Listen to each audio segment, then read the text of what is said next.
Welcome,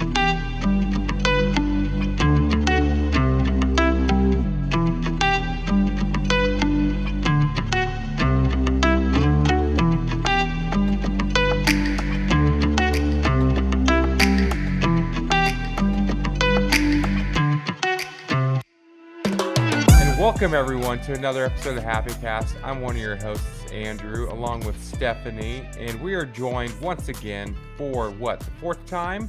Wes Plate's fourth. Yes, that's right. Wes is back. We had him on earlier this year to talk about Arizona Monster, Cocodona, and his lead up to the Copper Kings 100. Sorry about that. I had a frog in my throat there. Just such an emotional year, and the lead up to this race and everything going into it. And now it has come and gone. And we are delighted to not only have Wes on, but Stephanie, who is a huge part of the race. Hopefully, Wes can fill us in just how much Andrew's she like, did, I don't even know if she had or an influence. or how little she actually did. So first and foremost, it just sounds like, from what everyone's saying, this was an amazing experience, and a lot of finishers. You had close to 100 finishers, is that right? Well, we had 90 finishers and we had 105 starters. That is an Only insane ratio. yeah, I don't understand how that makes any sense. 15 DNFs out of 105 is just wild. I mean, shoot. And only 3 DNSs. Like, Well, and I was wrong about that, Stephanie.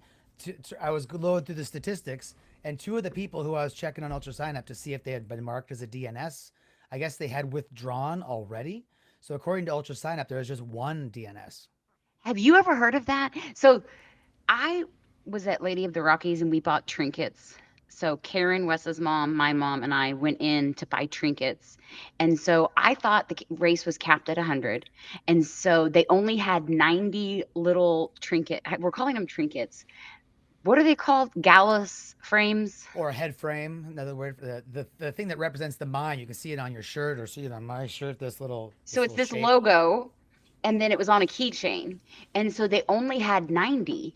And Karen was like, is that enough? And I was like, for sure. 90 out of 100 people with DNFs are going to make it up to us mile 60. And we fucking ran out. Like, I felt awful. So only by a few, but still, like, I was like, I wasn't trying to bet that only 90 people would finish, but It's an insane occurrence, especially Yeah. for a first year race. One that I know, with generous cutoffs, and this is the first year, and just who knows what's going to happen. And not only that, but your first time race directing something like this in general with onward endurance. It seems like it was a wild success, but I only know the surface details. I don't know the behind the scenes stuff. I don't know if there's any mishaps or concerns. So I'm excited to find out from both of you. But Wes, how are you feeling at this moment in time with everything that led up to this monumentous occasion in June? I'm feeling really grateful for how everything went. And I mean, my voice is a little bit raspy. I'm still suffering from a little bit of the dehydration and elevation and exhaustion from the experience. But there was so much stress leading up to the event, partly because it's stressful to make a race, partly because my personality is such that I'm so hyper focused on trying to be perfectionist to make everything just right. So I was often having sleepless nights thinking about all the things that hadn't been figured out yet, or just panicking about something that could possibly go wrong. But now that we're on the other side of it, I'm kind of looking back and I'm trying to allow myself some grace and to acknowledge that, yes, things did go well and that runners were really happy, and people finished and had an awesome experience. And it's been really fun to look at people's Instagram posts to see their photos and their experiences. Yeah, and it's kind of cool to be able to look at that and be like, yeah, I helped create that. It's pretty neat. and what about I wouldn't say this is something that went wrong because we pivoted, but our predictions. So talking about something that, I don't want to say went wrong because we pivoted and took care of it. But what about the fact that we were predicting best case scenario, someone finishes in 20 hours. And we had a pace chart and like a plan for all the aid stations to get set up for sub 20. And then all of us, I mean, I say all of us because I was talking to my mom about it when you text me. At what point did you realize we were all needing to set up aid stations an hour earlier than we expected? Yeah, so we had this idea of a 20-hour finisher, and we had done some math to try to help us predict the times.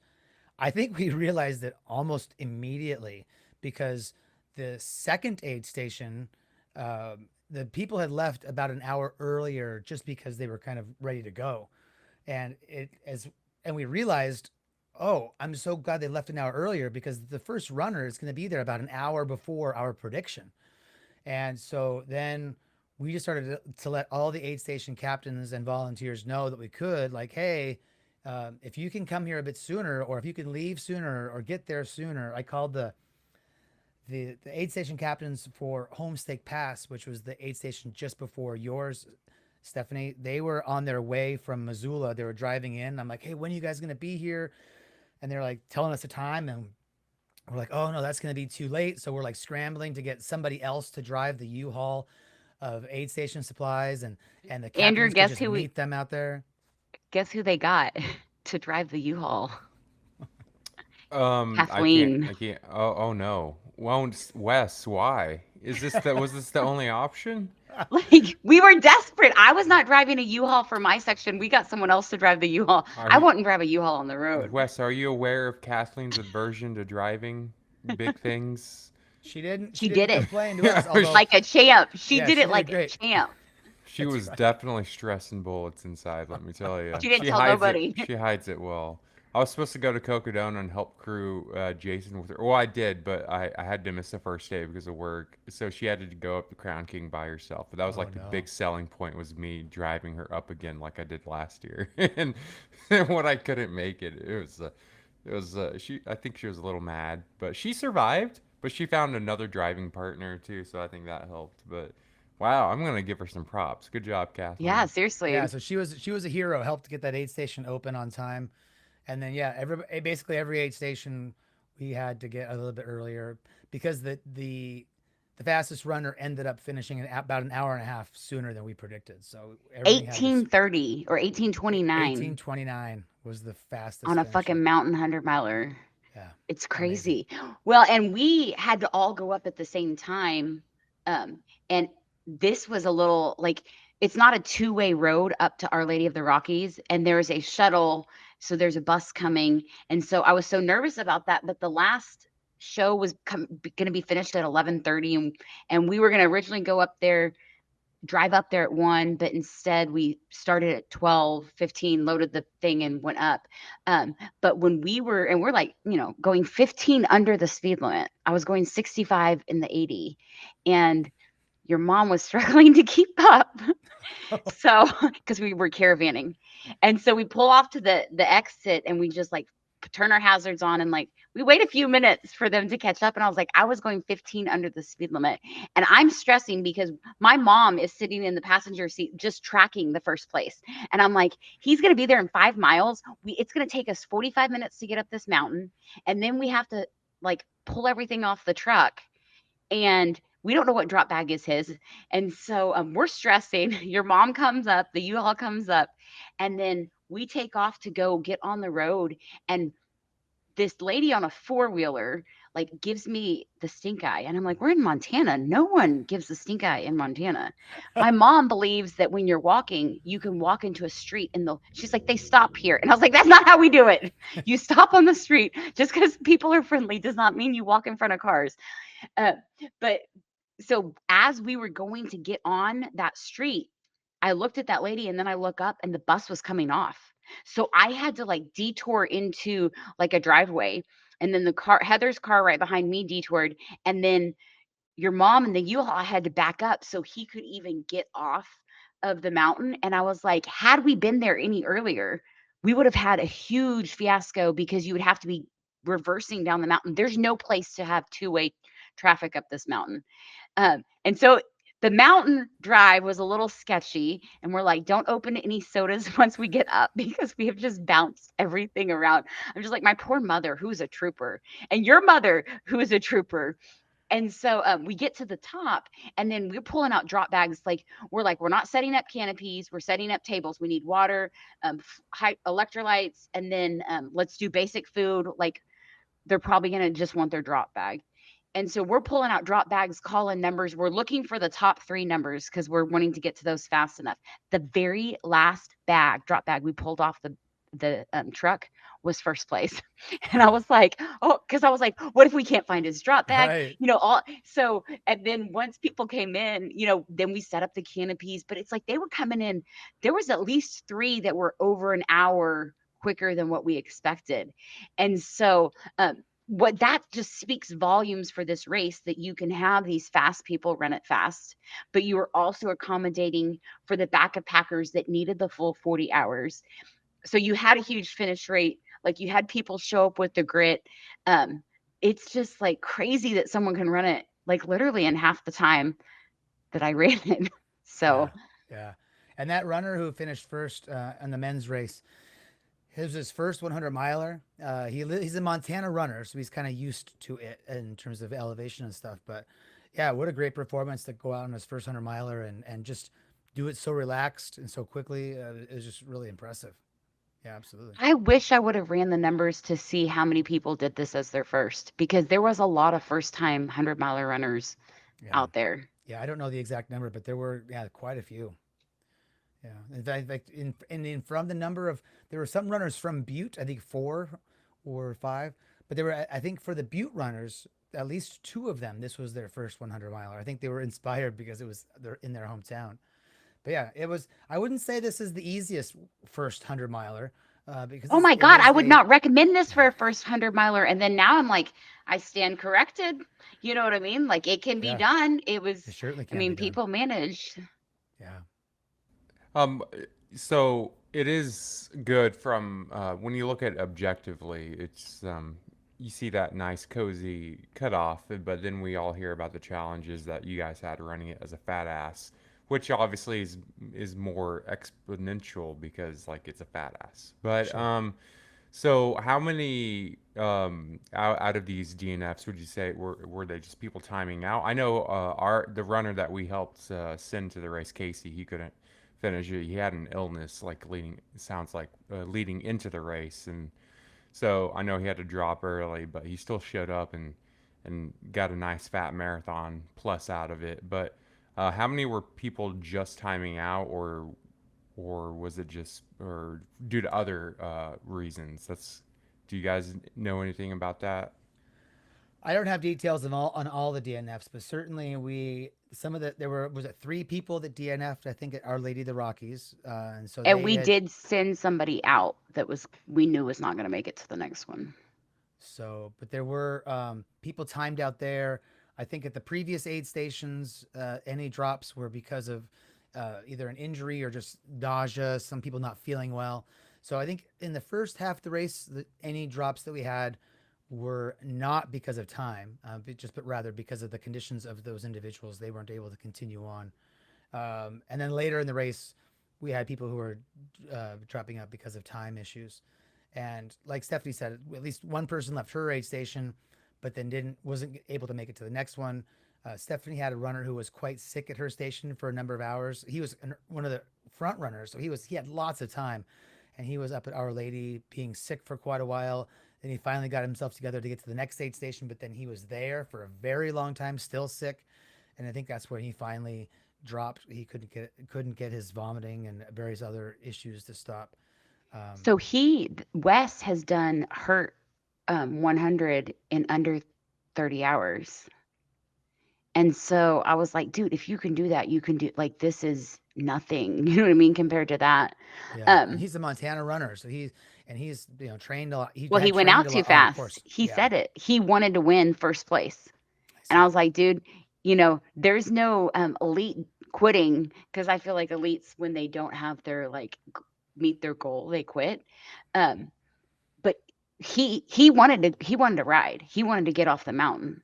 and his pacer was amazing. And like he stayed with him off to the side, and then I finally went and talked to him, and we couldn't believe that he left our aid station because he had been puking with us for 2 hours, and we needed more blankets because he had puked on blankets, and I was like, "Who gave him 2 blankets?" And your mom puts her hand up and she's like, Oh, "Me." She's like, "It's the nurse and me. He needed to." I mean, it's heat of the day. He did not, you know what I mean? But he stayed still for too long.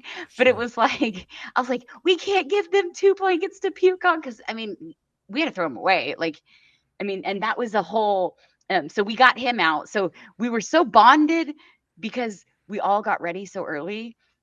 Everybody but one person showed up later. Everybody was able to start, and go up on that first wave. Besides the medic, he came with um, the later person as well. But we were so bonded from like trying to set up everything and like be all organized. So then that was our first one. We were so proud we got Wes back out there. And then later, um, there was a guy named Jeff who had made the cutoff by minutes.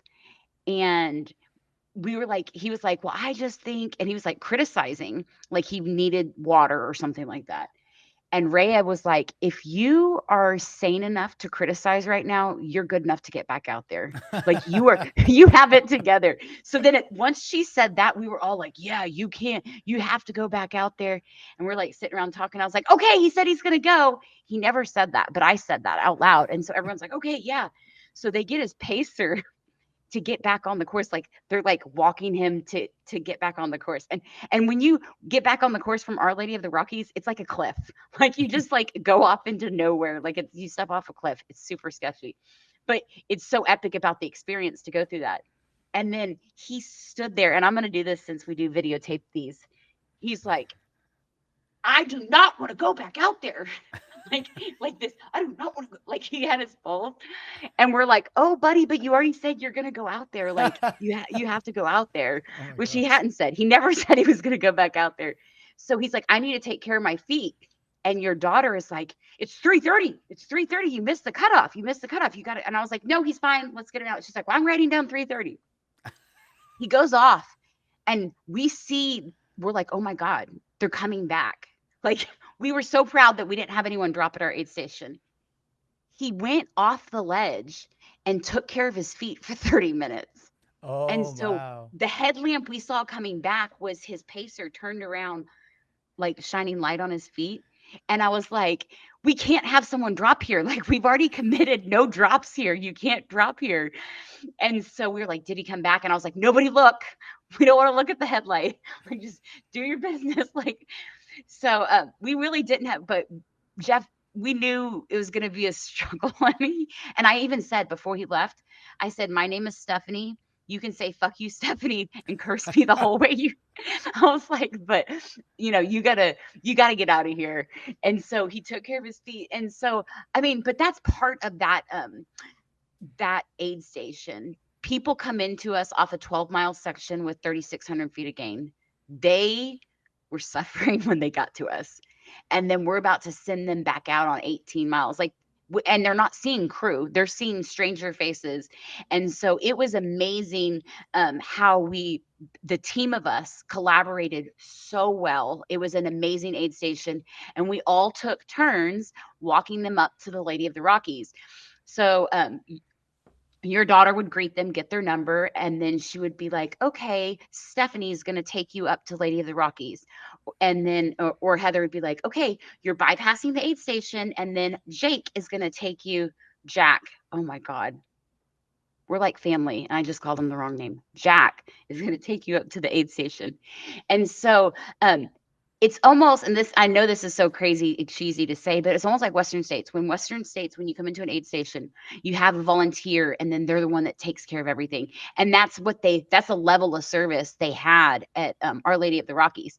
And then your daughter, like Sarah, was just like on it with the numbers, and she'd be like, "We have 23 people in here now. We got to," like, I think that was the busiest that we got. And she's like, Oh wow. "We've got 15 minutes before people are going to be coming in again." And so she kept us all like how long we had, if, and then we took care of ourselves. But everyone, um like someone posted, um Wendy, I think it was Wendy, she posted that Rhea brought her food to the bathroom.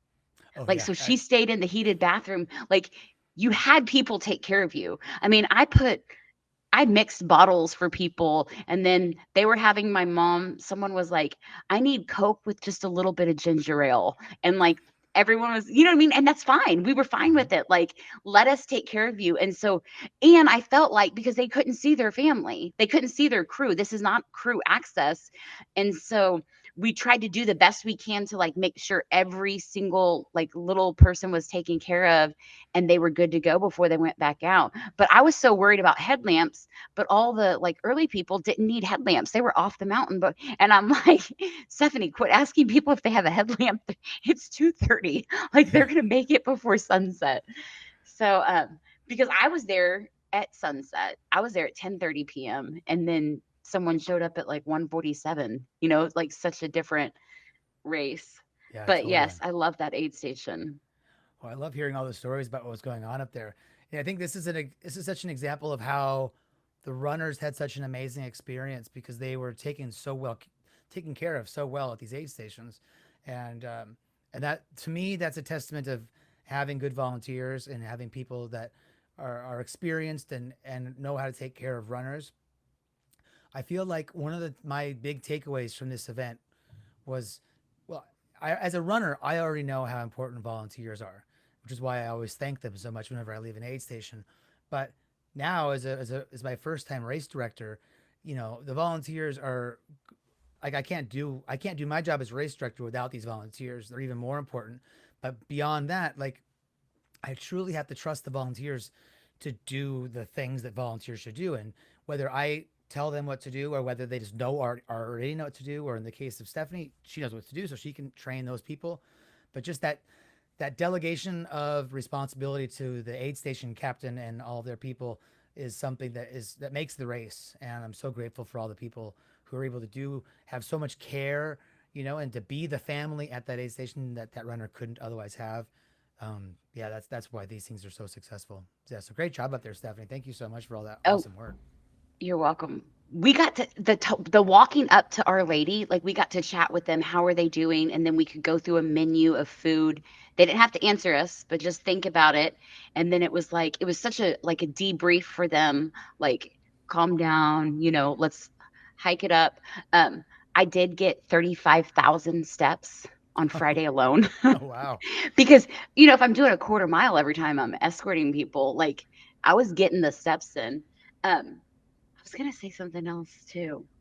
Oh, the other thing is I marked the course, the section after, and I would this was I don't think this can always happen, but if an aid station captain can mark the course that they're going into, so I could tell them, hey, at mile 6, you will be able to filter water. You're gonna hear it. I think you'll be able to filter at 4, and you've got a 2-mile really steep climb. So it was like I was able to give them some insight into what they were going into, and that's the other part. I was like, "I don't wanna send you out there because I know where you're going. I know what you're about to go through." So, Yeah, you have the intel, so you can oh, not tell them the intel. You just lie to them. I Like chose. it sounds like it was not probably an easy section coming up. Is that what you're It saying? wasn't as So hard as the so one now before, you know though. what to not tell them. I mean, just well, it's all Yeah. rainbows and butterflies from here on out. Like you're over halfway there or something like that. But yeah. So let's actually back up a little bit because this was I know we talked about this with last time you were on as far as like the lead up and the effort, the fundraising, and which I'm assuming everything went swimmingly for you. I don't know if there's any hiccups, but leading up to this race, was there anything that kind of like someone threw a wrench into the mix? Was there any issues leading up to your arrival in Butte? Um, I think mostly not. I mean, there's so much planning for months and months and months that had gone into things. I had started, one of the things that's very challenging for me about this race is I don't live in Butte, Montana. I live near Seattle, so the race is happening 600 miles from where I live, which means that for me to visit the course takes a lot of effort.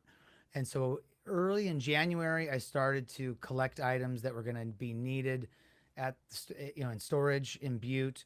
I went back in March and brought more stuff, And I was already collecting a lot of things, just inventorying things, thinking about all the items we're going to need. And I don't think there really ended up being very many surprises in that regard.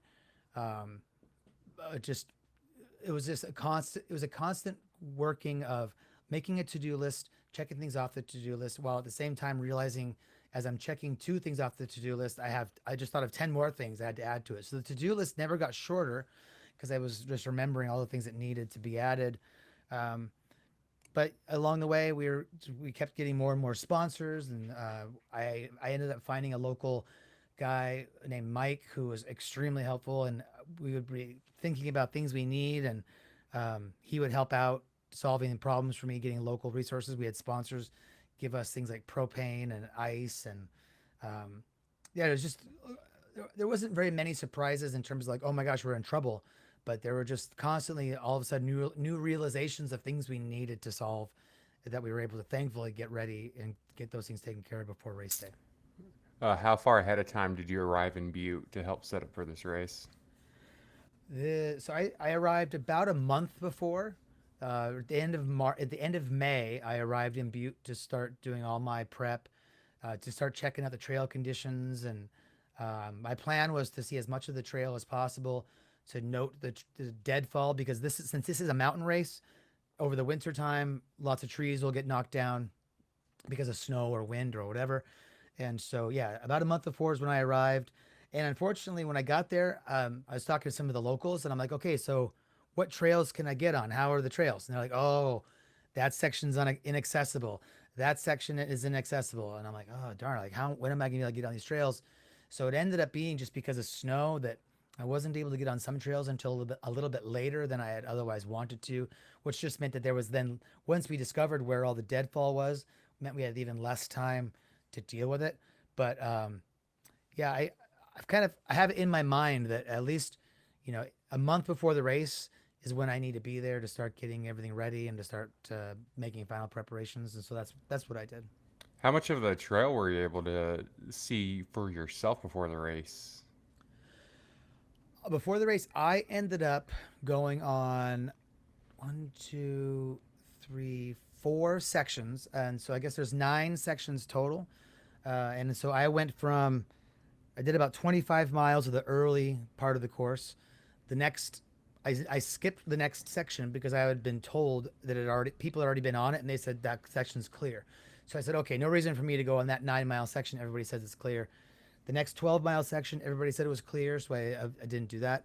I ran the 17 to 18-mile section following Stephanie's aid station because that's notoriously the worst for trees after a wind event or after snowfall. So I did that long section, and then the section after that is just road, so I didn't do that. And then the section from Conda to Moulton, which is the second to last section, that had been reported to me as having a lot of deadfall, and it's also in the forest. So I went and checked that out. So I checked out, out of all the sections that could have had trees down, I checked out everything that wasn't, promised to be clear already. So I got a good recon. And what worked out really well was I would go out, run the course, and then on Gaia GPS on my phone, just mark where there were deadfall locations. And then it happened to, let's see, I did that on June 2nd. June 2nd and 3rd, I did this 25-mile section. The next weekend, it was June 9th, which is National Trails Day. And on National Trails Day, there's already an annual trail work section that happens to be in that area. So the recon that I did was really helpful for all the trail crews because now they had an idea that what they were getting into that day. And then I also went out with those crews on June 9th and went out and helped clear the trails. Last year, I became a certified sawyer with the Forest Service so that I can help clear trails. So I spent, a good long day clearing several miles of trails with some other people. And then when I went and did the other sections behind Our Lady from after Stephanie's station, and then the last one, then all the information that I prepared there, I forwarded to either other volunteers or the Forest Service. And then between all those people, we were able to get those sections cleared just before race day as well. Now you were there a month ahead of time, and you've done the fat ass versions of of this event over the past few years. Now arriving there, how aware was the community regarding this race? Like, was there outreach? Was there just interest, intrigue? Like, for an inaugural year race, a lot of people may not know what's going on, but Butte's not the biggest town in the world. So, was there a lot of locals that were kind of invested, or or you're hoping one day it'll get to that point? I think by May, I had done enough. I had done some outreach so that there was more knowledge of it than there was certainly a year ago. In fact, when I was there in January, I had gone for like 3 weeks, and a large part of my thing was just to network, to meet various companies and locals, to explore sponsorships. So I had already started to do a little bit of networking and trying to grow the awareness in the winter time. I would say by the end of May, a lot more people knew about it, but still not as many as know about it by now. So when I was there in the weeks leading up to the event, um, part of the thing was to not only do outreach to sponsors and just locals, but I was on the radio talking on a popular local radio show talking about it. I was interviewed by the local newspaper reporter who did a huge article. Um, and then eventually I was even interviewed for a television piece. So by race day, we had gotten a lot of word out, and people were starting to know more about it, to the point where I was meeting people who, when I said like, oh yeah, I'm working on this new 100-mile event, they're like, oh, the copper thing, like people were aware of it. Uh, and that was important to me, especially to get on the radio, because the radio people were then doing PSAs in the weeks leading up to the race, just to continually remind the community that this was happening, not because I expected the community to sign up and run it. And by the end, I wasn't even necessarily looking for that many more volunteers, but I was very interested in making sure that the community knew that at 4 a.m. on Friday, this was happening, so that they would expect the road closure, that they would expect runners on the road, just for the safety of everybody. I wanted the community to know about it for those safety reasons primarily. Um, but at the same time, when the runners were finishing in the like mile 99 or whatever, uh, those who were in town between 8 a.m. and 1 p.m. ran right through the middle of the farmers market. And so those runners were cheered on because some of those locals were aware that these people running through had done something pretty epic. And so I have I've heard stories from Aravipa doing outreach in Prescott for Cocodona, and I was kind of inspired by a little bit by them, and I hope to do more in the future to just make sure that everybody along the race course knows exactly what's happening, and so that they can all be aware for encouragement purposes, but also for safety purposes. I think that's what I want so much, is for this community to just get behind this and cheer on everybody and do it safely. Now, another thing I don't think I've ever asked is, how busy do these trails usually get, race aside? I mean, we use 63 miles of the Continental Divide Trail. That's our Okay. primary avenue. And so over the course of the year, of course, lots of people will be going through there. I mean, in my own usage of those trails, um, I I've hardly ever seen somebody else on the trail who wasn't involved in either one of our fat asses or a race that I was in, or if I'm out there just doing recon, generally I'll do all those 12 miles or whatever and not see another person. So generally during this time of year, the trails are pretty quiet. And especially the second to last section, which goes through a cross country ski area. I mean, even the local runners barely know to run through theirs. The local runners are learning about that gem because of this race. So hardly anybody ever runs through there. So we're really bringing on these particular trails, when the race is happening, it's mostly just the race and the racers that are there. Did you see any? Were there any through hikers? One of the cooler parts about doing Monster was seeing all the through hikers that would actually use our aid stations if we let them, which was awesome. I thought that was pretty cool. I don't think we had any through hikers go through, or at least if we did, I wasn't aware of it. I've never seen through hikers when I've been doing during race, or Yeah. whatever the race time of our fat asses in the before or this weekend. I wasn't aware of any, but it's possible. When Kathleen was doing the second sweep, she saw bikers But every time I ran every day out there, and I didn't see anybody anytime I was out there. Yeah.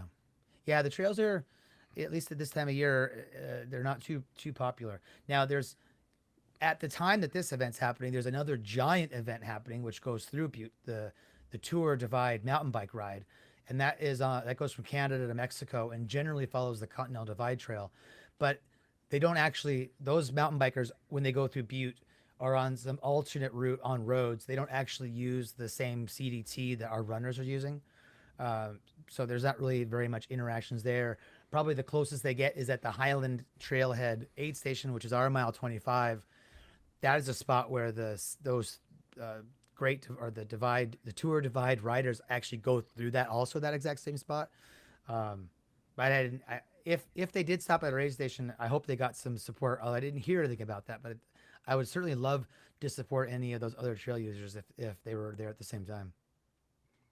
We went and ran up the big Butte loop on the mountain with the M on it, Yeah. and there was a sign still for the bikers, Oh the yeah. tour, whatever that was. So I thought that was pretty cool. But I want to say it was Kyle that said that they had the front of the pack, or maybe it was, I don't know who said it, that the bikers, the front of the pack had been in 2 weeks earlier, but Yeah. essentially they have so long to do it. You could have had some stragglers, but That's true. Yeah, it takes a long time for some of those to get through there. Now, we didn't really talk about it or even mention it yet, but you arrived at Butte. This was your first official race with your company, Onward Endurance. Was there any right-hand people? Anyone that race assistant, or director assistant? Anyone like who's part of the crew? Would like to hear about them a bit. Other than Stephanie, no offense to Stephanie. no, I only Yeah. came out a week. Yeah. Yeah. Yeah. So I was like I said there a month before. And back in January, I met a local Butte resident, a 72-year-old retired gentleman by the name of Mike Patterson. And I met him in January, and I think he had emailed me in December to introduce himself. He had learned about the race just through the grapevine, and he had had some experience helping organize 5Ks in town. And he had always had a dream of making a marathon in Butte. And so he sent me this long email saying how much he would love to help. And so in January we met, and he had a lot of energy and was really excited. And so we started to work together in the winter time with him sort of helping me solve some problems and figure some things out. So when I got there at the end of May, Mike and I started to work together on just all kinds of different projects. He was helping me get things out of storage and help get things together. So Mike was definitely very instrumental in all kinds of different projects. And then as the race got close, probably around the same time Stephanie arrived, Jason Hanley, also from Wild Sense, he arrived into town, and it had always been a plan that Jason was going to be giving me a lot of help at the race. And so we had several phone calls, like I would say there were therapy sessions, but we didn't necessarily have much of an agenda on our phone calls.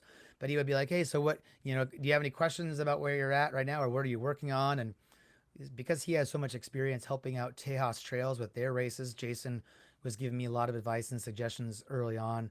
So when Jason arrived in town, he jumped in and started to help us with various projects that needed to get done, and would take on something off on his own while I was solving some other problem.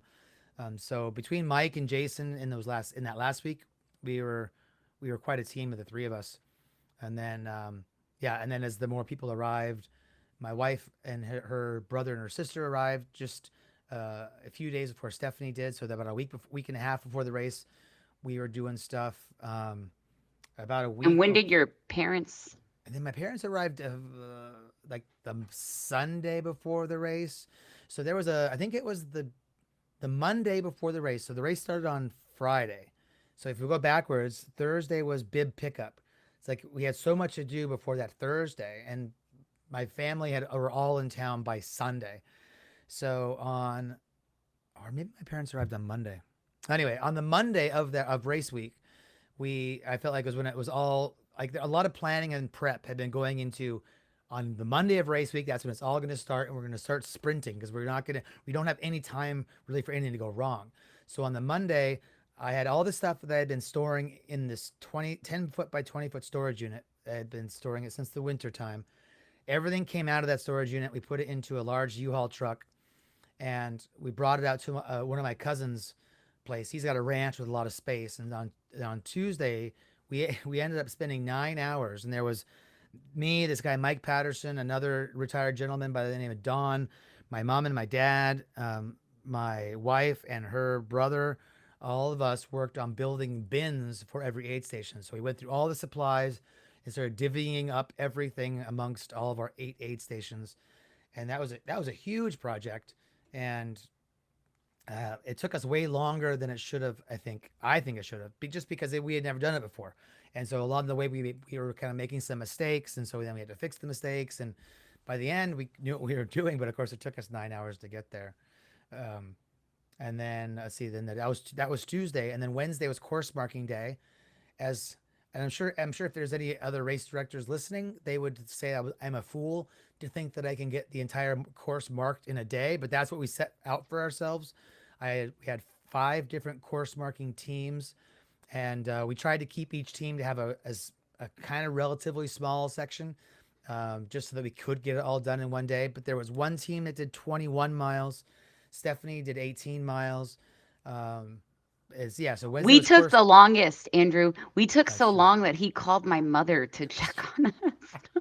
It's true. In the afternoon, I tried getting a hold of Jason. I'm like, are they still out there? And I couldn't get a hold of him. So I was like, oh no, I'm getting worried. So yeah, I called Stephanie's mom, and they And were we in the had car. just gotten in the car, but we hadn't Yeah, turned our phones off of airplane mode yet. yeah. And then Thursday was bid pickup day, and also the day that we created and set up the aid state or the starting line. So I was there at 8 a.m. at the start line, waiting for vendors to start arriving. And of course, everything seemed to be happening later than I expected. I had volunteers there at 9 a.m. Like, okay, what are we doing? And I'm like, I guess we're waiting. Anyway, there was like a 3 hour window there where I was in a panic. Like, we got to get this start line up and running. And we got it up and running, and it was all good after that. It felt like a real sprint those few days trying to get everything to go. And it felt like we had very little margin for error. Okay, I missed the race briefing because I was running, and I have no shame because I was like, I'm off duty on Thursday, is what I told myself, because I knew I was volunteering. And so I heard there was some excitement at the race briefing with weather. So tell me what happened there. Yeah, we were yeah, so let's see. Race briefing started at 4 p.m. and we had bib pickup from 2 p.m. until 4 p.m. And then the idea was 4 p.m. we were going to have a little race briefing. We set out all these chairs like in an audience format, and I had a PA and a mic, and we had a 20-foot by 40-foot tent which had been put up that morning. And inside of that tent was mostly just like the bib pickup tables. Um, all the audience for the race briefing were outside. Well, I don't know what time we were kind of getting into it. Maybe 10 minutes into it when it started to rain, the wind started to blow. And at first it was kind of like, oh, maybe this will pass. But then it started to rain really hard. And I can't remember how long we waited, but eventually we were like, hey, do you guys just want to come in the tent? So it's downpour. It's really raining. And I don't know, 200 people now are inside of this tiny tent, and we're all cozy and we're just kind of continuing on. But then it started to lightning, and it wasn't just like you heard off in the distance, you heard thunder. No, like I think there was one across the street. Like, we saw the flash of light and it was bright. And then almost immediately this giant crack of thunder. So it was like, holy crap, this is on us. And so there was a runner who said, hey, Wes, what do you think about we don't be in this metal, like underneath a metal structure, underneath this tent during a lightning storm? How about we take a pause and come back in 45 minutes? And I'm like, hey, I think that's a really good idea. So we said, hey, everybody, go back to your cars or do whatever. Let's reconvene in 45 minutes. And for a little while, it was still like thunder. It was dramatic. And then, but 45 minutes later, the rain had stopped. The sun was back out again. And so we continued on and then finished up our race briefing. But yeah, it was pretty exciting. And it was a reminder of how you can't necessarily trust the forecast in Montana. In June, the weather is so volatile. So the forecast hadn't necessarily told us about that. And the next day, the weather forecast was promising to be quite good. But even on that, so I started to think, okay, Friday is good forecast weather, but I'm not going to trust it. Um, but a lot of times these storms come in and just as quickly they leave. And thankfully this one didn't stick around too long. And the amazing part was it didn't destroy the course. In Texas, like that happens, we're like, we're fucked tomorrow. Like tomorrow, the race is gonna suck. It's gonna be all mud. I was actually where I was running. I was in that one section I got lost on, and I was at the top with like all the wind, and I did not bring a jacket. And I was like, I am freezing. And then I went down the mountain on the sketchy side because I was running it backwards and it was burning up hot. And I was like, this is mountain weather. Like you're on one side of the mountain and then you're on the other side of the mountain and like bring a layer, take off a layer. So, but I think that's pretty epic, start to the race is like a storm that everyone huddles in and then Yeah. they still show up. I was so Only one proud of DNS. everybody who came back after the 45 minutes too, because people could have just said, "Oh, screw this. I don't." Wes can't possibly have anything that interesting to say, but they all came back. And the other thing that was neat about it was I gave away quite a few raffle prizes during this meeting.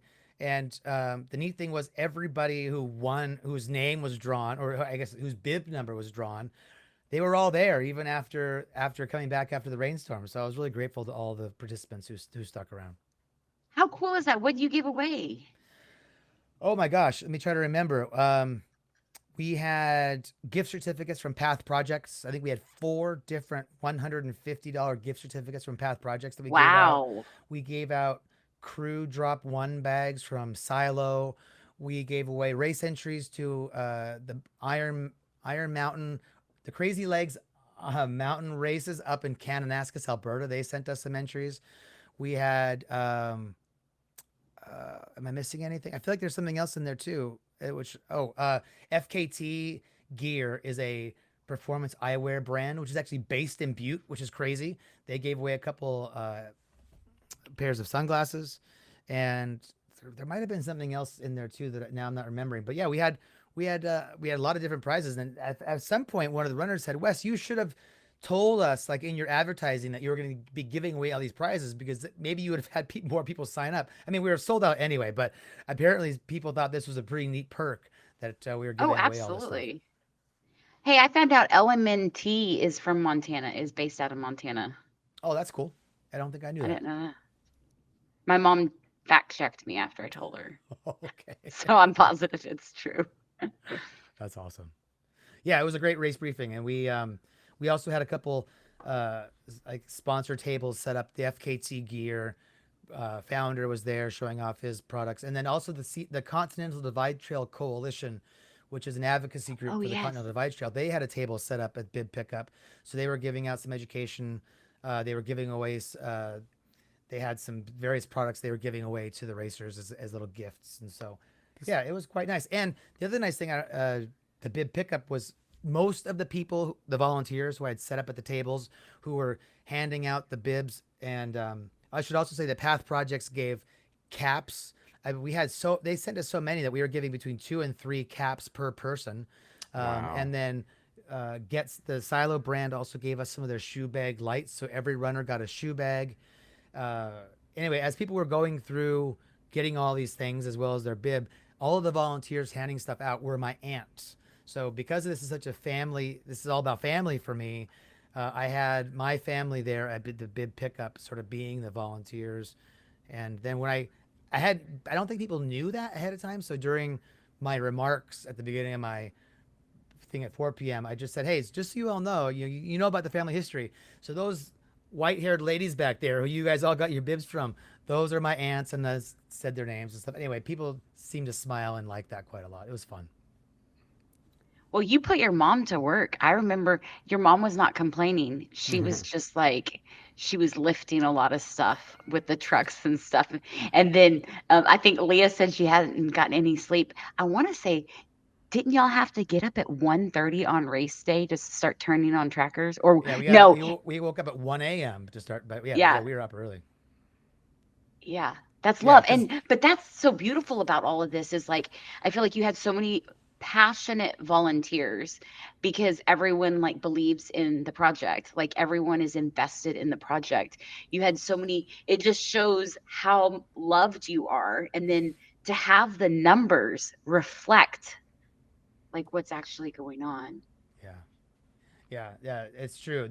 I think that the love and passion that is obvious when I talk about this project, I think infected other people, and the family has always been so excited about this, and so they were really involved. My mom, man, she's the hardest working 75-year-old lady out there. She Yes. was lifting all kinds of stuff, moving stuff into trucks. At one point, we were loading sandbags into the back of a pickup truck, and my mom is lifting sandbags, and Leah finally said, "Hey, Karen, we got this. You've done enough." But yeah, they were all just working as hard as they could because they wanted to make this happen, and yeah, it was neat. It was really special. Andrew, his mom and my mom share the same birthday. They're exactly 2 years apart. Oh, is And that really? yes, they share the same exact birthday. I The love that. fun that we had at our aid station, like I had the moms, I so love we were that. taken care of. Sounds like this race was ran by mothers, and then Wes, from the sound of it. I haven't heard anything about the guys yet, other than Wes himself. Um, so that begs me to ask: Are you more of a mama's boy, Wes? Well, yeah, absolutely. I was the firstborn. I want nothing more than my mom to be proud of me. So absolutely, I'm the same way.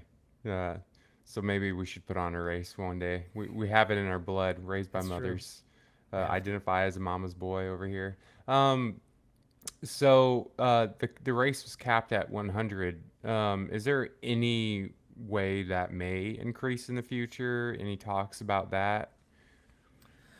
Yeah, so we were capped at 100. That was what our limit was, and of course, we if you've listened to this podcast, you know that we started with 10 more than that. But that was because we had been told by everybody in the industry that you're going to have between 10 and 20% of people just not show up. So it's like, yeah, sure, go ahead and oversell it a little bit because you'll never go over your number. Wow, we did. But the plan is, or plan was, is we did 100 people for the first year so that we could prove to ourselves that we could handle that number, as well as prove to the Forest Service that we could handle that number. And I guess in my mind also prove that the infrastructure of the whole thing can support that number. So at this point, we're now just a few days after the race. Last night I sent out an email with a survey to runners. Later today, I plan to send out an email survey to our volunteers so that we can start to gather information about, okay, so we did this with 100 people. How was parking at your aid station? Could your aid station handle more parking? Yes or no? And we kind of need to do a little bit of a debrief to find out how well we handled this number of people. Now, so far from my perspective, it seems like we handled 100 people pretty well. And so we'll be meeting with the Forest Service in a couple of weeks to sort of go through all of our notes about what we want to improve and what they want us to improve, and start talking about the next year. And so I do think there is a chance there'll be more than 100 people. We just have to be really smart and honest with ourselves about what can we actually do.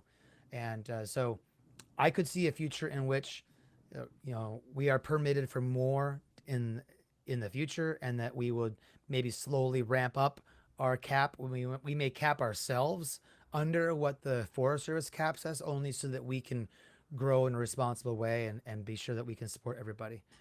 So that's kind of what I'm hoping for, is that I'm hoping for more next year, so that all the good things about more can come in, like more revenue. But at the same time, we want to do it smartly so that everyone can park, and the infrastructure can handle it, that the neighbors don't get upset, and that also that the runners are as well supported even with those larger numbers. Now, with it being an inaugural year, there's a lot of guesswork going into it as far as everything you need. Now, the post-mortem of this race, did everything kind of work out as far as like logistically and financially? Did things prove to be more costly or about as expected? Was there any unforeseen circumstances, or did you just end up with a lot of excess that you weren't prepared for? Like, I just kind of want to know, how on the mark were you as far as like your predictions for this race? Well, for like one thing, the quantity of food at aid stations, I feel like was a question mark that even as we were loading up trucks, we were like, how many bags of cheese do we need to give this aid station? Well, one with I think with aid station food, I think Stephanie, you can confirm this. Maybe we, in some ways, we gave too much of some things to the aid stations. Um, Sky, who was doing some of the cooking of quesadillas up at Our Lady of the Rockies, he told me that he used 1 5-pound bag of shredded cheese for the quesadillas. We gave him 20 pounds total, so we gave him 3 times as much cheese as he actually needed, or we gave him 4 times. We gave him 4 times as much. And so, in some ways, we overshot. We didn't know how much we were to do. We didn't know how many quesadillas people were going to want. I had bought a whole bunch of pierogies, which we sent up to Our Lady. But in my mind, I thought, oh, this is only enough for one aid station. And then we learned that no, there was actually it was enough for a couple of aid stations to have had those items. So we sent way too much sodas up. We sent too much water up. Um, No, we called down for more water. I think we oh, only did had you? 2. So we called down and got, so that, I think with our aid station, we may have had too much, but it was like we needed that because no one could come up. That's true. Like, Yep. so we had, no one had access. We had a lock. We, Jack was the one that like had the lock the whole time. So it's like we knew where the key was. Um, but we asked for, I want to say we got 6 more waters and we only ended up with 2 because we weren't thinking about the water for the mashed potatoes, the ramen, the coffee. So I we see. had plenty of water for hydration, but we were also, all the hot stuff. But Yeah. I know you sent too much, but it's like for our situation, like nobody was coming up to us. If we needed something, it would be hours, even if someone got right on it. So, and I do like that we had 2 volunteers come later. So I didn't even mess with y'all with anything that we needed. I just sent her a checklist and then she went to headquarters, gathered what we needed. Yes, we got her to get ketchup. I was like, nobody's going to eat ketchup. um, but it was nice to have someone not to stress y'all out, but for her to just go gather non-pukey blankets, you know what I mean? Yeah. Like stuff like Right. that. But I feel like, and I was glad we told her to give us more water just in case because we ended up going through so much of it. But rather Yeah. safe So than sorry. That's a absolutely, hard that was kind of the situation. whole reason why we were happy in some ways to send too much stuff, because it was just better safe than sorry. We didn't know if it was going to get freakishly hot in the afternoon unexpectedly, and now all of a sudden everyone's going to need more water and more ice than they needed. We had a total of like 120 bags of ice at our disposal. Um, I think we ended up using a little bit less than half of that. Um, I don't think we touched the ice. Maybe yes, to there was keep things cold. Yeah, I don't think we touched the ice. so there was in some ways we had too much of things, but that was kind of a nice thing in the end. We ended up developing, I think through Jason, since we had so much extra stuff by the end, we wanted to donate it to charity, so like food bank or whatever. And Jason found a local mission of sober folks just like in the next block down the street or something. So we were able to provide them with a whole bunch of supplies, and that might be an ongoing relationship where in the future we can just plan to give them our extra stuff. And um, in terms of like finances, that was always a big stress for me, which is why we did the giant fundraiser earlier in the year. And I've been looking at that checking account now that the race is winding down. I have a couple new bills that need to get paid. Like the invoice from the photographers came, and so I'm like, oh, okay, this is a healthy invoice. Oh, and I look at the checking account. I'm like, okay, well, the checking account can handle it, but there can't be too many more big things after that. We're definitely going to end this event um, without a lot of money left over, which isn't a good thing, because I still do have like to pay for the storage unit for the rest of the year, and there's it's like ongoing costs. Uh, but so I think financially we're going to kind of end up being like, oh, we're just going to squeak by, and then the nice thing is this first year we all knew going into it was a big learning experience. Like everything we're doing, we're just learning because we're guessing, and then we're finding out how right or wrong we were. So we have inventories about what was left at each aid station afterwards. We know what we sent out to start with, so we have now an idea about how much are we actually consuming at this event, so we can do better with our food planning and various things next year. And yeah, those sorts of things will only get fine tuned over time as we start to understand, exactly how this goes. So, You're on mute. Wow, I was on mute. Thank you. Wow, that's usually you that does that. Uh, um, also lagging a bit now all of a sudden. But I kind of want to know, take us on this. I'm sure it was an emotional roller coaster. This is your baby. You know, you've been working on this for the past few years. I just want to know, how were you emotionally throughout this entire event? I think I don't think I was. Well, I guess I shouldn't say I wasn't emotional. I think I'm always emotional at some degree. That's my personality. Um, there was a long time during the race where I was just buckled down, just getting work done.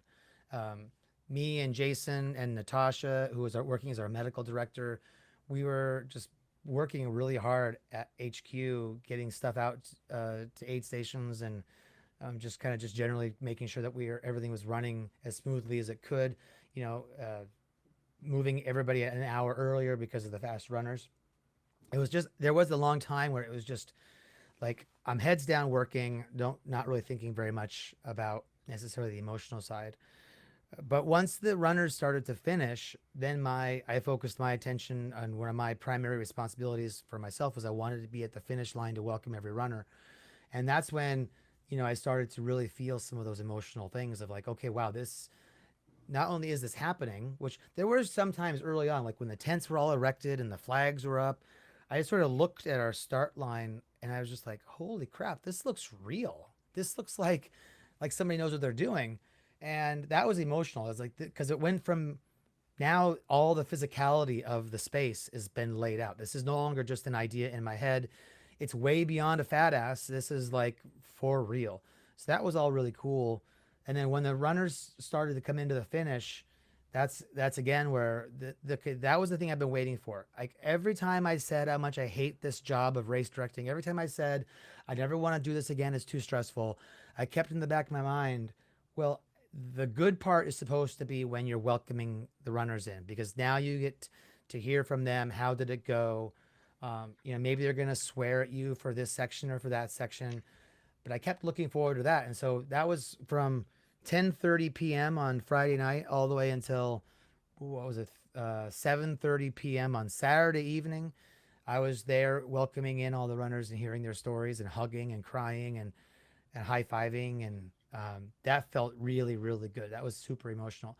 I was a little bit sad because in between each runner, I would look at the track leader's website to see the trackers of the runners. I'd be like, okay, someone just came in. How long do I have until the next runner comes in? And generally, I did well, but at one point, I took a small nap, 20 minutes or 30 minutes. I came back out expecting to be waiting for two more runners, and I came out and they were already sitting under the tent. And so I missed their finish. There was two people out of the 90 that I missed their finish. And I felt terrible. I was like, "Oh my god, guys, I'm so sorry." And the woman Chelsea, she said, "Well, Wes, you can't be expected to welcome every runner in." And I said, "Well, I'm expecting to. That's the whole thing. I've been at races where race directors aren't there, and it doesn't feel as good when they're not there for you." So anyway, that was my mission. I In did your pretty good. defense, though, people started finishing at 10:30 p.m. So, like, when are you gonna sleep? You're I gonna go to know. bed at 8. You know what I mean? Like, that's not gonna happen. You're Like, telling I me out still of it 90 people, you only missed two. 90 plus people, you only missed two runners. It's Wow, true. that's I insane. failed. I missed them all technically. So, um, Hey, Andrew, while I was up there, there was a lady that she's like, "Oh, you are actually here." She goes, "You did what you said you were gonna do," because I actually showed up. I feel I like I got was to have a lot of people recognize my voice. I I like was that. always up in the air, anyways. Ever since I got my new job, I really wanted to. Yeah. So, and then Regina was in Tahoe for almost 2 weeks. So I did not have fun not being there. I was just here by myself, doing nothing, drinking a lot of wine because we have an excess on accident. So it is not my fault. I would It have was loved to fun have been though. there.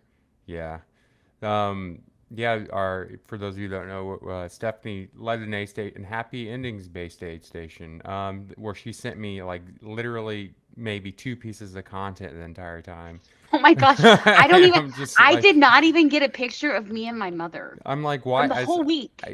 One job. I was like, just send some content we can post, and it's like maybe a few pictures of runners running through, and that she shared to her own story, and then that was it. Oh yeah, I was like, I'm gonna track all the runners, and then I was like, the front of the pack, like they ran up that hill, and like I would run with them, and then I was like, dude, we are at 8,000 feet. Like I cannot run a quarter of a mile at these front of the pack paces. So it got to the point where people had to like step in, and then towards the end when they're walking, I was like, I got you, I can walk in. I did have a fall, so all my mountain running, okay, no falls on that Lady in the Rockies little road section with the gravel. I was in road shoes. And when I fell, like my leg is pretty scraped up. Oh And I no. fell in front of a runner that I knew. Okay. And it's like I could have tripped them. Like it's not like straight out in front of them. And then I had to like get it together. They're like, "Do you need help?" I was like, "I got it." And then the rest of the time, so I'll be okay. It wasn't even in the mountains. I mean, it was in the mountains, but it was on the road section because I was Amazing. wearing road shoes on little gravel. But lots of Mm. fun getting to hear everyone's story about, and a lot of people recognize my voice. And I'm like, you're gonna finish way earlier than I did. Like if you go look, I would have been like back of the pack. Yeah. But my circumstances were different. But Yeah, that's still, right. The people yeah. had the benefit of course markings this year, and Oh, it's we priceless. had really great feedback from the runners that we had really good course marking, and so yeah, people saying people telling me that this was the best marked course they'd ever seen was nice feedback. I was really happy to hear that, especially since we've been running this last couple of years without any navigation aids at all on course, and yeah, so that was a lot of fun. Really nice to hear that, and generally people seem to feel like it was well organized and it didn't feel like an inaugural year uh, in terms of like the number of problems you would expect or the shit show you might expect from an inaugural year. The runners didn't experience that, and that was really good that they were able to feel like it was well run from their perspective. That was really nice. And then you guys had track leaders, like real legit tracking. That was awesome. It was just that's rare. So it felt like the not the convenience, but the amenities of a 200-mile race all condensed into this shorter uh, inaugural year race, and it just sounds like I've heard nothing but great things either. Unsolicited information, by the way. People just telling me how great the race was and just the experience was. So even those that weren't able to finish, so like everything came together in a nice cohesive way. So we're so proud of you, Wes. And Stephanie, proud of you for hopefully surviving. I don't, you didn't, you fell. So, but was there Oh other my gosh. incidents with you over there, or things ran smoothly? And just in general, Stephanie, how was it run Well, that I aid got a good station? story about my mom. Okay, so Oh, I was a little worried about her staying up all night, which I think her and Karen, just played off of each other. It's like if you can hang, I can hang kind of thing. Um, so at about 2 a.m., she was tired, and you only have aid station. I mean, like we ate crap. Like we ate pizza. I swear I had so much pizza, and I never eat pizza. And I was eating cold pizza like it was like the best thing. Um, she drank coffee and she put hot cocoa in it, like so instant coffee and hot cocoa, and she was all cracked out because she doesn't eat sugar. And she had this caffeine, and then later she's like, "It was so good, I did it again." So I'm like, "Well, you're an official trail runner to be drinking coffee and hot cocoa at the aid station to stay up all night." I mean, and she was a trooper. Like everyone hung. We had so much fun, and I even put on. Heather brought a blow up flamingo costume, and I put it on for like a minute because the blow up costumes are pure AC. So it was freezing up there, and all I have is this like AC on my body. I was like, I put it on for Savannah. Savannah um she got on the Copper Kings page and invited us to a run club on Tuesday night. So I went and met a bunch of locals through her that night. So of course I'm rooting for her. So she was taking a little nap. I can't even tell you how many people I set a timer for. Like we had a timer going at the aid station and then a timer in the bathroom. And we'd tell them, like, if you're going so long, we're going to come check on you. We would take turns checking on people in the bathrooms. They would go in there and sneaky sleep. And so, we were like monitoring. And that was the other thing when Wes was there, sick to his stomach for so long. There was another runner that came in so fast. He ran to the Our Ladies of the Rockies and back before anyone could help him, like sprinting because we were taking care of this situation. And then he put his feet up, and I was like, dude, you look too good to stay up here this long. Like, you know what I mean? Like, so we were all aware that if someone was comfortable, when we would need to send them out. So everyone was monitoring because I mean, it was kind of nice. We had this, heated bathrooms, this nice aid station. We got the heater going. And so timers for everybody. But Savannah was on a timer to take a nap. And I put the costume on, and then I was like, I cannot keep this on until she wakes up. Like, I'm not going to wake her up, but I'm freezing. So I took it off. So I have a picture of that. I should send her and be like, this is what we did for you. You just missed it That's because you so were funny. sleeping. Oh, I love So, it. but she finished, and she had a huge group of people like cheering her on in the community. Because I was like, I can't believe they have a run club in Butte. It's so tiny, but and like from our Airbnb, we could walk to the start finish. We could like everything was so close. Like it's 20 minutes to every aid station, so it's perfect for crew. And I mean, besides Our Lady of the Rockies, but they can't go up there. That was a trek to get up there and a little bumpy ride. Yeah. So Yeah, the local community of runners has been very excited about this event for a while, and so the local run club had some of its members volunteering at the race, but there was not that many because so many of them were involved with either running or pacing or crewing. So there was a lot of people who were there, helping to support racers, and that was cool. I think it really helped. I think a lot of the Butte people, especially because of these runners, got to learn about this event and how special it was for the racers.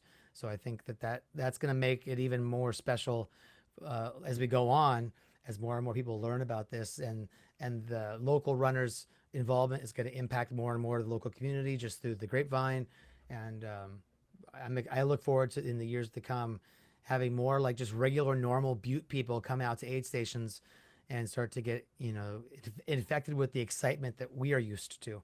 So we had a number of people who weren't runners who just wanted to help out, and I just think that's so exciting about how they're going to love this sport as much as we do just from the side of volunteering.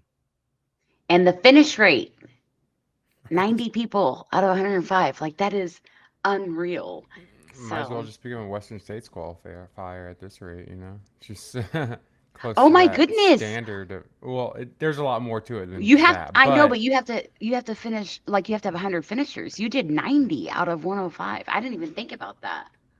I mean, that's a huge success.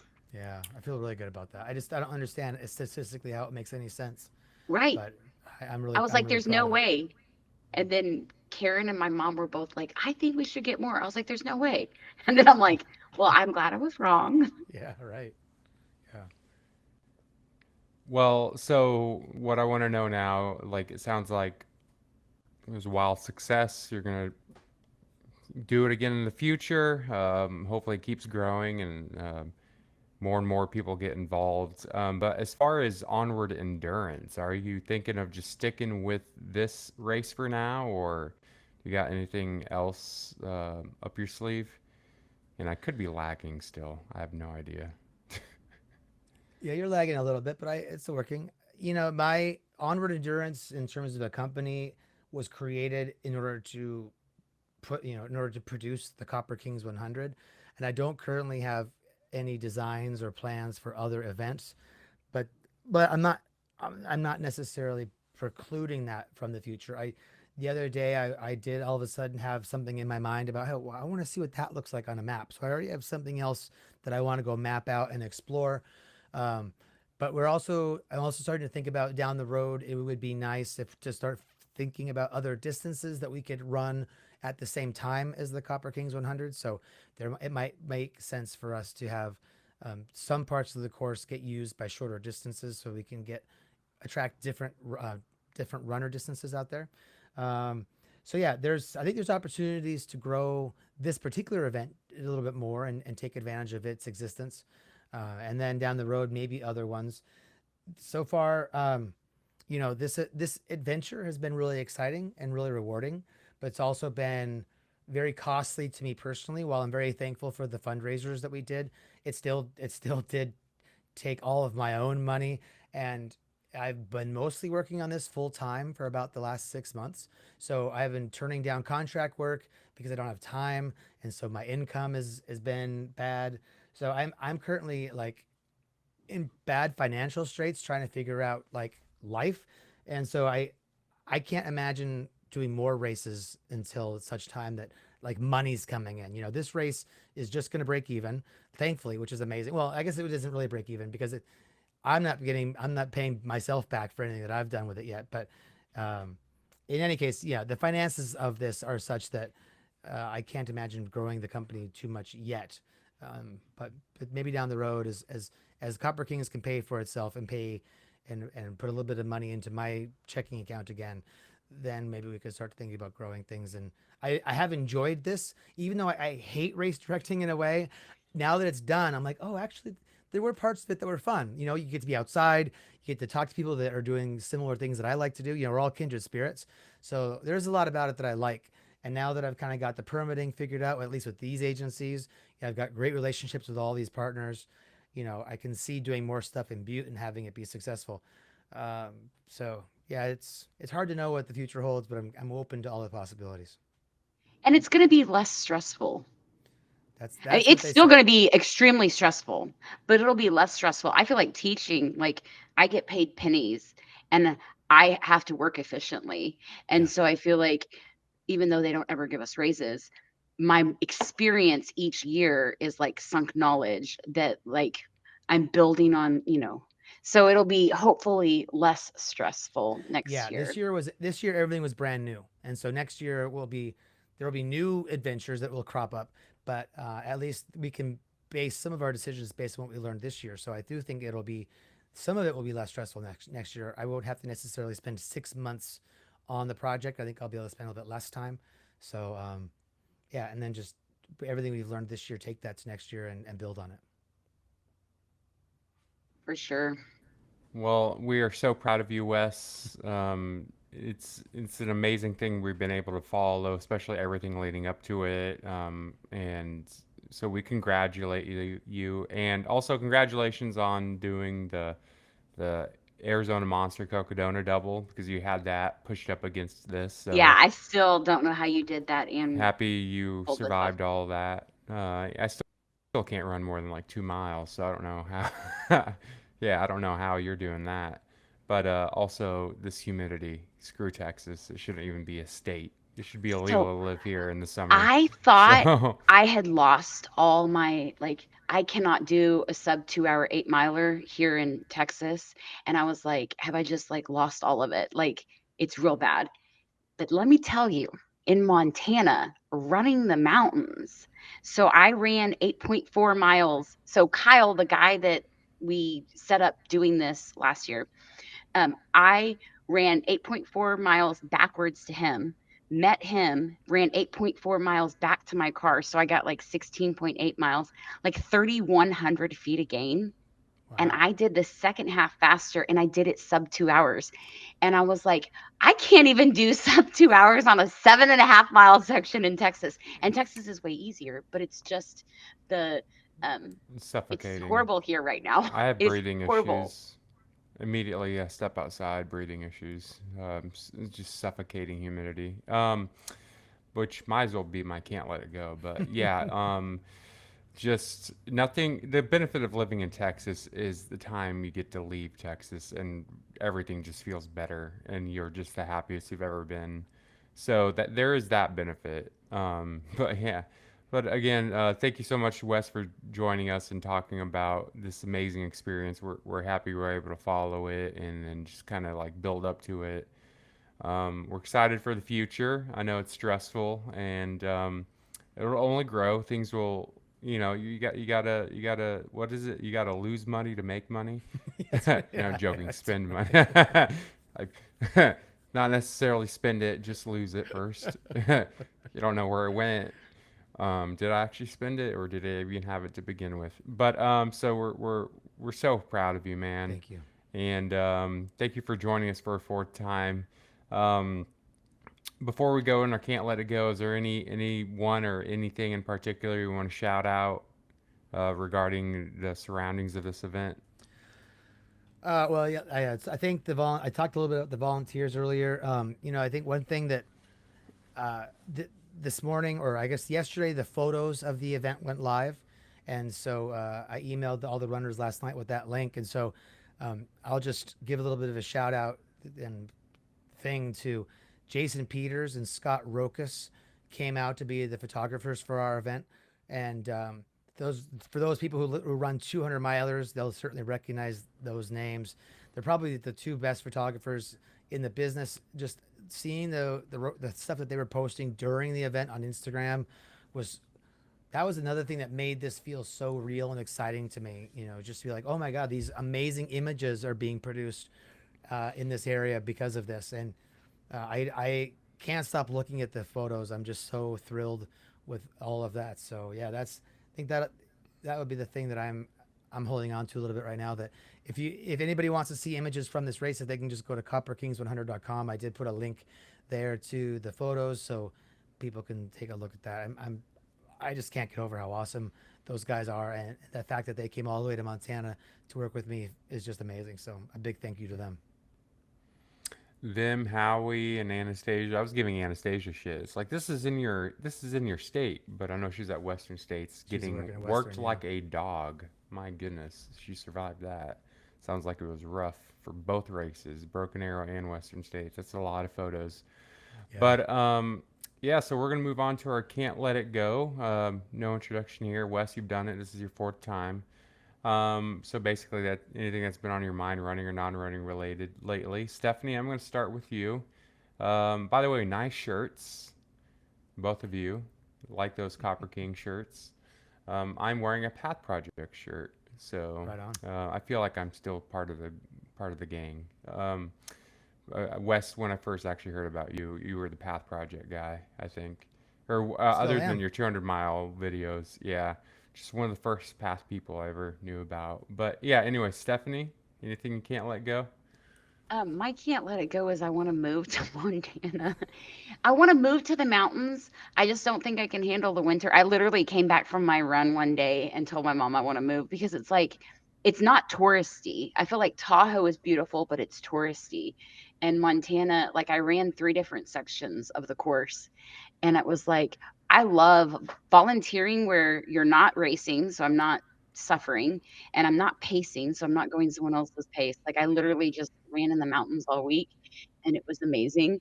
Um, so I would love to move to the mountains, maybe somewhere that's like close enough to run to the mountains, but not have too severe of a winter, which would not be Montana probably, but um, finding finding a place, the mountains are calling, but then my mom, I'm gonna do a can't let it go for her, is the golden hour that she loved. She just kept talking about the golden hour and, like, seeing everybody finish in the tunnel for Carolyn at the very end, was just such an experience to just sit there and, like, cheer everyone in. It's just, like, the absolute best. Yeah, and I'll go next. My can't let it go. Kind of putting everything on pause for now. Just can't really run much at the moment, but I don't, it's the same thing kind of happened last year after Tahoe, where but that was the lung. The Tahoe lung is a real thing, and it destroyed me for a few months. And it looks like it's destroying Regina right now. She just Mm. spent up to 2 weeks Tahoe for Broken Arrow and Western States, perfectly fine, having the time of her life, dressed in a Bucky's Beaver costume, cheering on all the runners. A lot of people recognized her, and no, nobody thought that she was you, Stephanie, from the podcast. Not that I was aware of. because that's happened before. And yeah, perfectly fine. She came home and now just got sick. I don't know if it's just coming back to the humidity of Houston. Maybe that's what did it in. But yeah, so she was supposed to go to Breckenridge to have a fun weekend, July 4th weekend without me. Um, and she just had to cancel it. So now she's stuck here with me. So yeah, but it's kind of cool because like I don't know what's going on with me as far as not. I'm hoping it's just this weather. This is my first summer here in Houston, but and then Regina's back issues like are we're both kind of like each other's pace at the moment, which will never happen again. This is rare. She's like compared to me, she's like an elite. She's top three at Western States, like compared to me. So so I'm cherishing this build that we both have together going on right now, but it's a little rough. So I'm just I'm gonna get back into music. I used to do music production, so I'm getting all that stuff going again. Yeah, so I'm gonna make an album. I did an album once entirely made off of food sounds. Oh my God, Ended I up can't being wait to kind of listen to like all an this. I made it to troll a friend in Arizona for her birthday. This was like she hated the sound Amazing. of people doing, so I made a whole album surrounded where the vocals are What an replaced. Not my asshole. own. No, it was. But the thing is, though, as I was making it, I'm like, these are some good songs, and I'm wasting it on this. But oh well, what are you gonna do? But see, so I'm finding some things to do in the meantime. Um, but yeah, I'm just kind of living in the moment overall. Can't complain. Just trying to wait out the summer. But yeah, anyways, Wes, we're gonna end it with you. What can you not let go? I think coming off the first successful, inaugural big race of having been the race director, I can't let go of the grit and the strength and just how amazing the middle and the back of the pack are in these events. When I reflect upon meeting all the finishers and seeing their smiles as they finish, yet them talking about how much more difficult the course was than they planned for. I just think a lot about how us as trail runners are we meet the challenge when we can, and so many people in this event were able to get across the finish line. Our youngest finisher was 15 and our oldest finisher was 68, and that's just such a wide gap of people in between, that I just think about how awesome this community is, how great this sport is, and how thankful I am at this moment to be one of the people moving the sport forward just through another event and bringing people into their first 100 miler, and how strong they are to do it. So yeah, I can't let go of about how awesome trail runners are, and the strength and the grit that they demonstrate, that they're just awesome. So proud of them. Resilient We bunch. timed that 15-year-old took I built a cot for him to take a nap.